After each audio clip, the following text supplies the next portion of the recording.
This is the 2021 Battle at the Bluff West Course hole previews. I am Cade Fomahalet, and I'm joined here with my brother Andrew Fomahalet doing commentary on this West Course for you. Alright, starting here on hole 1, par 3, 350 feet. The best way to access this green is probably going to be from the left side of this pine tree, or if you don't quite have that power, you can go up the middle, and that's the route that this drone is flying. If you have a lot of power, you can throw a big spike hyzer and access the green from the right side. So hole 2, we actually flew from the wrong tee pad. The tee pad will be on the left side, shooting across the golf fairway to the right side here. This is the basket location, so this should give you a good idea of what the green will look like.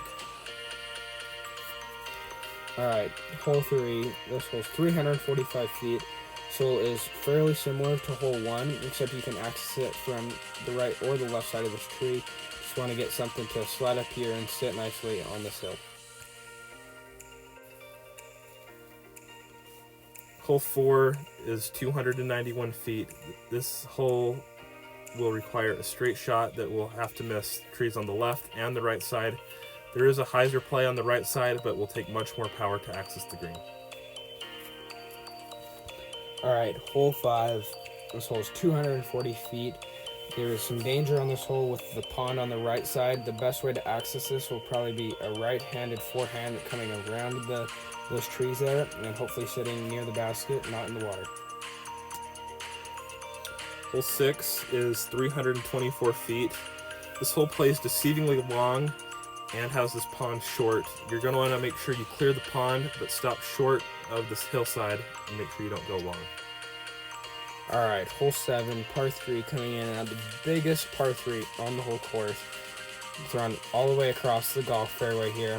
Most right-hand players are just going to want to throw a backhand out to the right side that skips in and hopefully stays on top of this hill near the basket. Hole 8 is considerably shorter at 237 feet. It is pretty technical. There is a left side play where you can throw a forehand that can skip up to the basket on this hillside.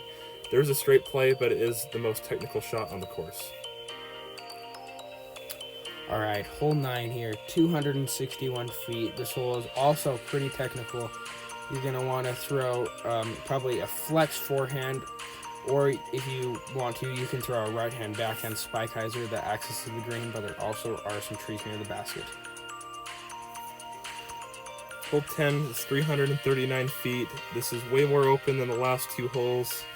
You're going to want to be accessing this basket from the left side. A forehand will be common for the righties, and a backhand will be common for the lefties.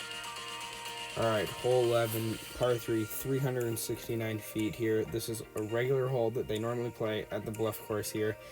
Most right-hand players are just going to want to throw a backhand that comes into the right side of this pine tree that we're flying around right now, and hopefully you can get your birdie there. Hole 12 is a pretty fun hole. You cannot see the water on the right side from the tee, so you got to make sure you land left of the pond here, but not too far left, so you can give yourself a close putt that's not a death putt. Alright, hole 13 here, 310 feet. This is the regular hole that we play. You're just very technical because you just want to barely land just past the water, but not go too far to give yourself a short putt. Hole 14 is a pretty fun hole. It's on this little peninsula out by this birdhouse. A common play for the righties is going to be a forehand. It's going to land on the green on the backside, hopefully not skipping in the water on the right.